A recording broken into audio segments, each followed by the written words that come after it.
Hello tout le monde, aujourd'hui on se retrouve avec une nouvelle vidéo assez spéciale. Aujourd'hui on est le 4 mars et j'ai 22 ans.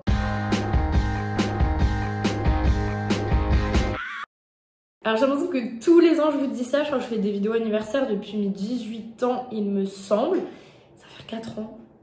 Vous aviez énormément aimé ma vidéo des 20 ans quand j'avais dit, donc j'avais fait une vidéo 20 choses que j'ai apprises en 20 ans parce que 20 ans c'est quand même un cap. C'est quand on arrive dans les études supérieures, etc. Donc c'était assez différent. Et je pensais pas être arrivée au bout parce qu'on apprend toujours des choses et il s'est passé énormément de choses en 2 ans. Mais je pensais que ma grosse remise en question était terminée parce que j'avais fini le lycée qui était une énorme partie de ma vie. Ça faisait 2 ans que j'avais fini, j'étais en prépa donc tout était assez particulier et je commençais à vivre tout seul, etc.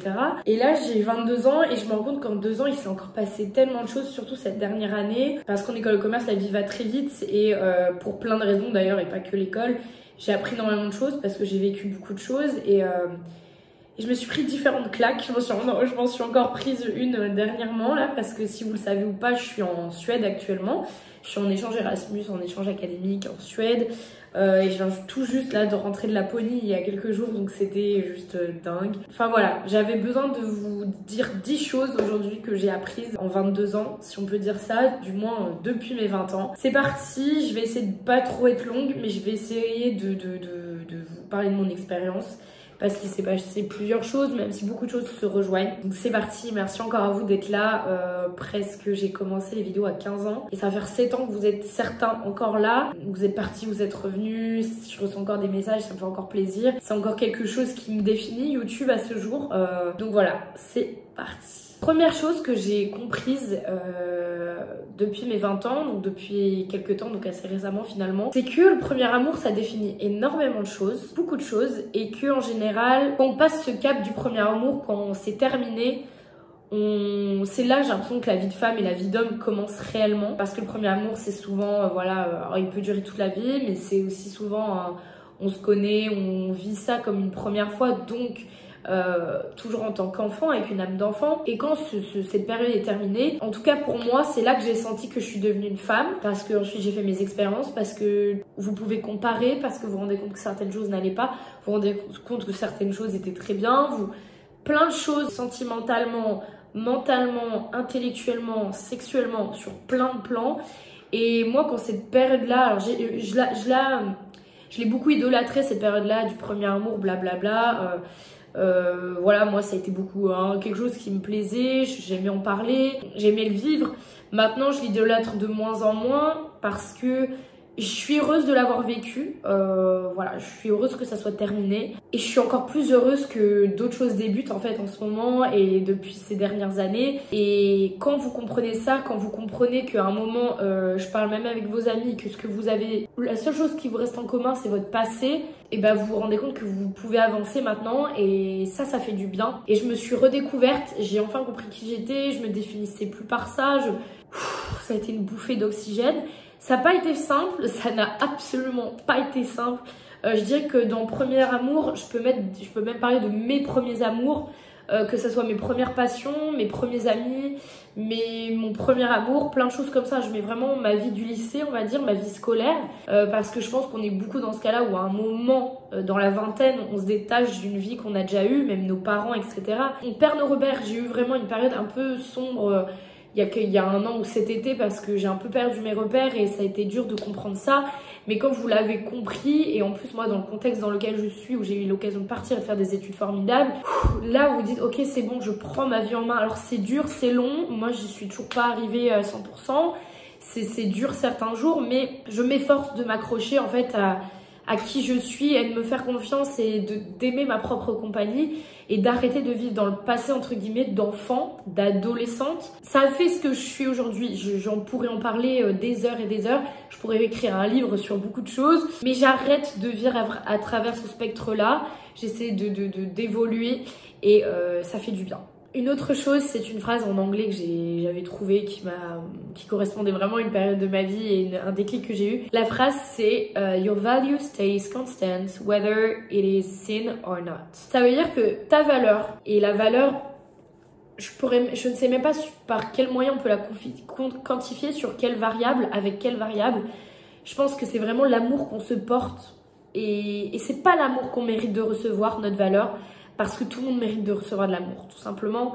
Mais c'est vraiment l'amour qu'on s'accorde. Ça reste constant que les autres nous traitent bien ou non. En fait, c'est pas parce que quelqu'un vous fait sentir que vous êtes une merde que vous l'êtes. C'est faux. C'est juste faux. Je peux pas être plus radicale et j'ai même pas explicité. C'est faux. La valeur que vous accordez, il n'y a que vous qui puissiez vous la donner. C'est votre amour personnel. Si on vous fait le pire crasse, mais que vous vous aimez quand même et que vous êtes là pour vous-même, c'est ça qui compte. Et c'est pas ces putains de personnes qui sont là à vous dire que vous êtes une merde, à vous traiter comme une merde. Et ça va avec ce conseil, c'est que rencontrer d'autres gens, rencontrer des gens. Et quand je dis ça, c'est les relations sociales, il y a forcément toujours de l'amour dedans, n'importe quelle forme, mais le respect c'est une forme d'amour, l'amitié c'est une forme d'amour, etc. Et plus vous allez rencontrer de personnes, plus vous allez découvrir différentes façons différentes façons qu'on puisse vous aimer vous allez vous rendre compte que peut-être la seule façon que vous avez toujours connue toute votre vie, c'était pas la bonne. Et c'est pour ça que rencontrer des gens et grandir et évoluer et faire de nouvelles rencontres, même amoureusement, bon, principalement, vous allez vous dire mais merde, en fait, j'ai jamais vécu ça et on m'a jamais traité comme ça. Et je pensais que l'amour c'était ça, en fait, c'est pas ça. Et je vous le souhaite de vivre ça.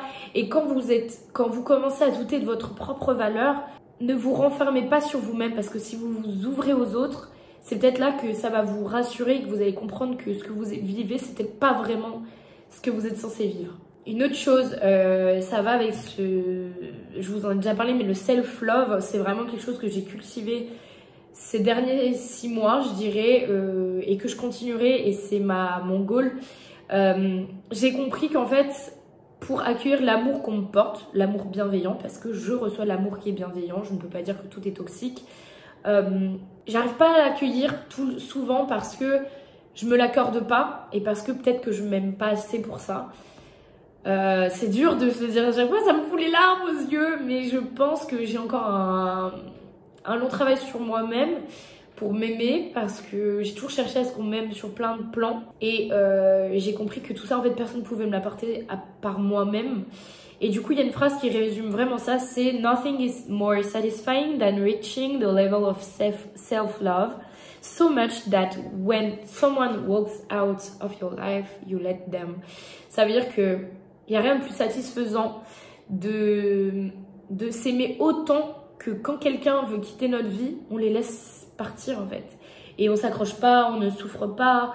Bien sûr qu'on souffre, mais on va pas aller s'accrocher, on va pas être dans la dépendance. Et si vous vous aimez, vous ne tomberez pas dans la dépendance affective et donc dans tous les travers qui sont autour. Une autre chose que j'ai apprise, et je pense qu'il faut que je me le mette dans le crâne là pour les 20 prochaines années, c'est que chacun doit aller et peut aller à son rythme. Sur beaucoup de choses, j'ai toujours eu 1 an ou 2 ans de retard. Que ce soit dans les grands caps de la vie, aussi j'ai besoin de plus de temps que les autres pour me sociabiliser, pour m'ouvrir aux gens, plein de choses comme ça. Et à l'approche de la vingtaine, on parle, ça y est, de la première vraie relation après le premier amour, on parle de s'installer avec quelqu'un, on parle d'enfants, de mariage, et ça commence, voilà, surtout en tant que femme. Je pense que c'est une grosse pression sociale et je veux me mettre en tête et je veux vous le mettre en tête que chacun va à son rythme. Et croyez-moi, je pourrais vous en parler, mais j'ai jamais été aussi heureuse d'être à mon rythme et d'être en retard par rapport à la norme sociale parce que j'ai été 3 fois plus heureuse sur beaucoup de choses. Et c'est pas en vous brusquant et en faisant les choses quand vous n'êtes pas prêt que vous serez plus heureux pour autant. C'est faux. Et c'est en allant à votre rythme que vous le serez. Donc préservez-vous, prenez soin de vous là-dessus et chacun va à son rythme. C'est méga important sur plein de points. Une chose qui va avec le regard des autres, c'est que j'ai compris, voilà, certes YouTube n'est pas une thérapie, mais je pense que ça fait du bien de voir des gens avouer leur tort et je vais vous l'avouer aujourd'hui. C'est que j'ai fait beaucoup de choses et je continue à faire des choses pour prouver des choses aux autres. Et j'aimerais arrêter ça parce que ça m'apporte pas plus que ça. À court terme, ça fait du bien de se prouver des choses à soi-même et de prouver des choses aux autres. Ça fait du bien parce que ça répare beaucoup de blessures et c'est satisfaisant. Je kiffe moi faire des choses aussi pour prouver des choses aux autres, pour prouver des choses à moi-même. Mais sur le long terme, bah en fait c'est un peu de l'adrénaline, c'est un peu l'appât du gain. Ok, t'as mangé la carotte tout de suite, mais après, bah, les manger et c'est terminé. Et c'est un peu une course sans fin et je pense qu'il faut faire attention avec ça. Ça peut être bien parce qu'on se donne des challenges. Il y a beaucoup de choses que j'aurais pas faites si c'était pas pour prouver des choses aux autres ou à moi-même. Mais à un moment, je pense que ça peut devenir malsain. Il faut faire attention à ça. Un autre point, ça serait tu reçois que ce que tu renvoies. Alors je trouve ça... Cette phrase est très dure quand même. Je la trouve à prendre avec des pincettes. Si je suis pas tout à fait d'accord sur tout. Je pense que c'est pas parce qu'on renvoie une image telle ou telle qu'on est censé recevoir les conséquences de ça. Je pense que vous voyez, voilà, c'est pas parce que vous êtes habillé court que vous êtes censé vous faire attoucher ou subir des attouchements ou vous faire violer, voilà, qu'on s'entende. D'ailleurs qu'on se le dise, c'était un petit rappel, par-ci par-là.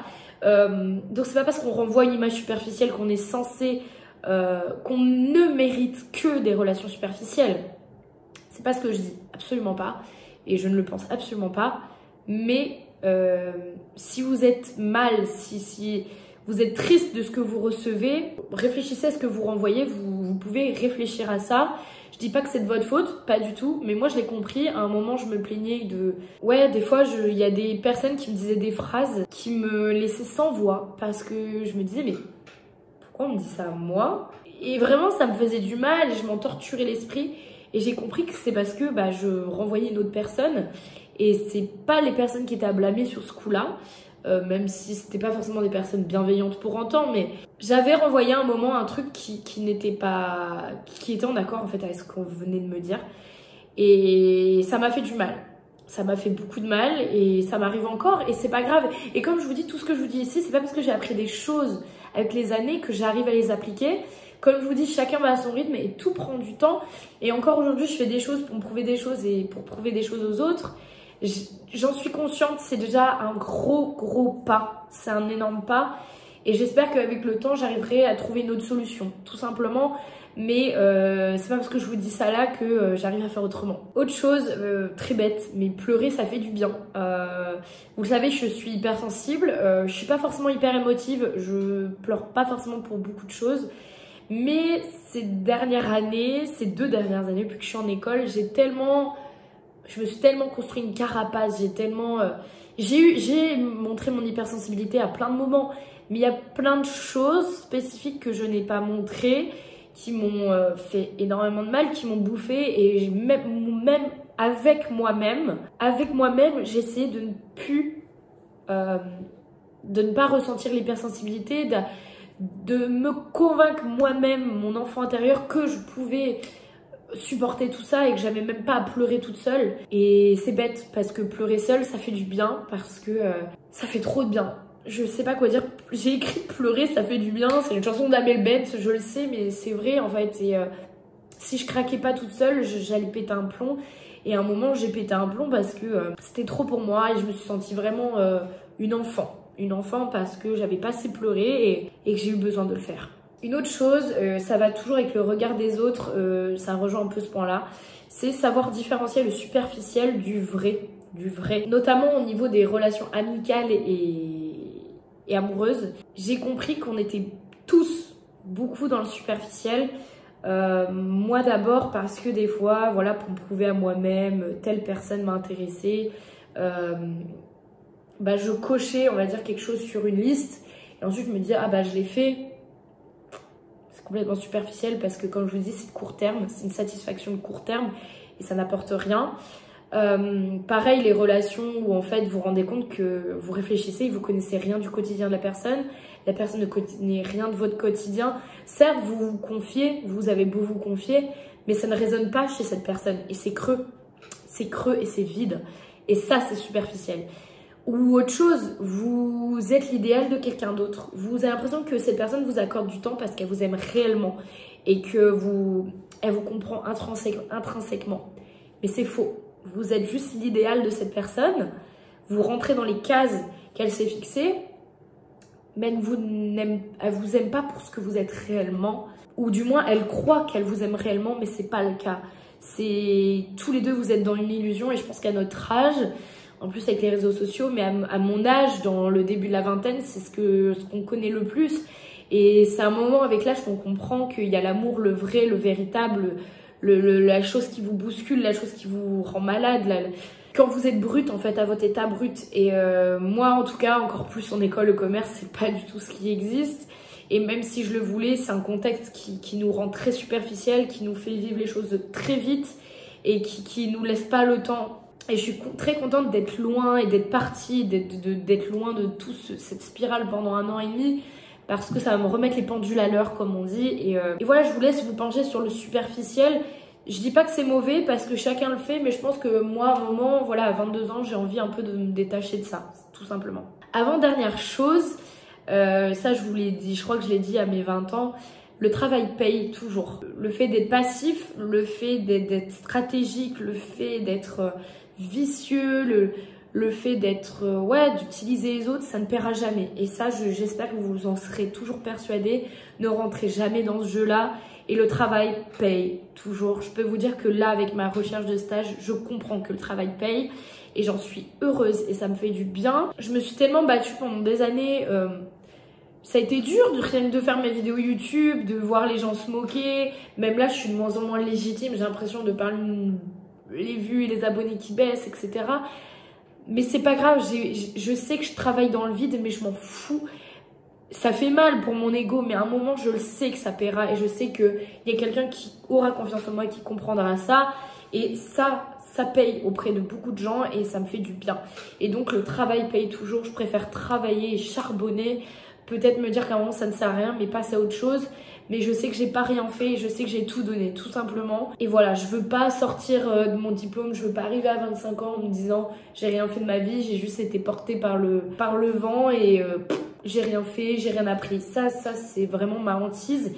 Et ça m'angoisse, voilà, ça m'angoisse. J'ai fait prépa, c'est pas pour rien non plus. J'ai pas envie d'arriver à un moment de ma vie et me dire, bah en fait, j'ai quelque chose de fake entre les mains, je mérite pas ce que j'ai, syndrome de l'imposteur, c'est faux. Le travail paye et ça paiera. Et dernière chose, je pense que voilà, ma mère serait très contente que je dise ça. N'oublie jamais d'où tu viens. C'est dur parfois, moi j'ai envie de me détacher de plein de choses. J'ai envie d'oublier plein de choses, j'ai envie pas de snober, pas du tout, mais je suis contente d'avoir évolué, je suis contente de connaître d'autres choses, mais tout ça, tout ce qui m'arrive là et tout ce que j'arrive à comprendre, ça m'arrive parce que j'ai vécu ce que j'ai vécu, parce que je suis née où je suis née, parce que mes parents m'ont apporté ce qu'ils m'ont apporté. J'essaie de me le mettre en tête, je le sais complètement, je le sais complètement. Je n'oublie pas d'où je viens, mais ça ne veut pas dire que je veux rester à l'endroit d'où je viens. C'est pas le cas, je veux pas, absolument pas. Mais maintenant, au lieu de comparer mes deux situations, mon point A et mon point Z, et de me dire ok, c'est ce que je vis maintenant en fait, c'est beaucoup mieux et tout, je préfère garder tout le positif de mes origines, de là d'où je viens, de tous les gens que j'ai rencontrés. Je veux juste garder que le positif, complètement positif, et ne pas snober tout ça. Et je le sais, je sais que ça c'est une valeur qu'on m'a toujours inculquée et que je vais essayer encore de me mettre en tête à 22 ans. Parce que c'est dur de pas perdre la tête en fait. Je le vis pas forcément bien en fait de ne plus avoir les pieds sur terre parfois. Je crois que même certaines personnes de mon entourage doivent se dire ouah, prends la grosse tête, ça y est, elle oublie d'où elle vient. Mais je le suis consciente et ça me fait pas forcément plaisir. C'est juste qu'à un moment on n'a pas le choix. On m'a payé des études formidables. Là, je sais pas si quelqu'un réalise, mais je suis pas là. En fait, j'ai l'impression que je me fais plaindre de par mon bonheur. C'est complètement faux. C'est juste que c'est dur à gérer. J'en suis consciente. Là, je viens de rentrer d'une semaine en Laponie. En Laponie. Enfin, qui aurait vécu ça à ma place? Très peu. Certains sont au taf depuis leurs 15 ans. Moi, je suis là, je fais mes études, on me paye mes études. Je suis partie à un voyage pareil que mes parents m'ont offert. Je le sais tout ça en fait. Et des fois je me dis ouais, faut que je garde les pieds sur terre parce que c'est dur hein. Des fois je me sens un peu wouh, mais faut revenir parce que c'est pas ça la vie en fait. Et je le sais que je vis des trucs de ouf. Je me souhaite de vivre des trucs de ouf toute ma vie. Je me le souhaite vraiment, vraiment. Mais le jour où ça va retomber, ou le jour où je suis indépendante financièrement, ou le jour où ça va pas, ou le jour où il y a un problème de santé ou autre, c'est là que tu reviens sur terre. Et c'est là qu'il faut pas perdre pied, il faut quand même être heureux de ce qu'on a, donc voilà. Donc voilà tout le monde, c'est la fin de cette vidéo, j'espère qu'elle vous aura plu. N'hésitez pas à me dire vos avis en commentaire, n'hésitez pas si vous voulez que je développe un point spécifique dans une autre vidéo. Moi ça m'a fait du bien de faire cette vidéo, j'ai pas envie d'en dire plus parce que la vie suit son cours. que bon, maintenant je suis un peu habituée aux anniversaires et que je suis heureuse quoi. Je sais pas quoi dire. C'est toujours dur, je vous le dis, j'ai des phases complètement dark, mais je sais pas quoi dire en fait. C'est beaucoup d'énergie qui gravite en moi, qui gravite autour de moi. J'ai un peu du mal à gérer en général, mais j'espère être encore parfois reconnaissante comme ça à certains moments. Une vidéo, bizarrement, ça permet de s'asseoir et de parler. C'est des auto-affirmations comme la Miracle Morning, etc. Et je pense que c'est extrêmement bénéfique et je vous souhaite de le faire. Et je vous souhaite de vouloir grandir intellectuellement. Et avec vous-même et avec les autres. Voilà, je sais pas quoi dire d'autre. Sur ce, j'ai hâte de vivre encore cette année. Cette année 2020 va encore être dingue. Hein. Je suis en Suède, j'ai fait un voyage en Laponie. Je vais faire 6 mois de stage sur Paris et je pense qu'ensuite je vais chercher un stage à l'étranger. Enfin, ça va être un truc de malade. J'espère pouvoir devenir indépendante financièrement. J'espère commencer à faire ça du moins. Je voulais vous dire de prendre soin de vous. Merci encore d'être là.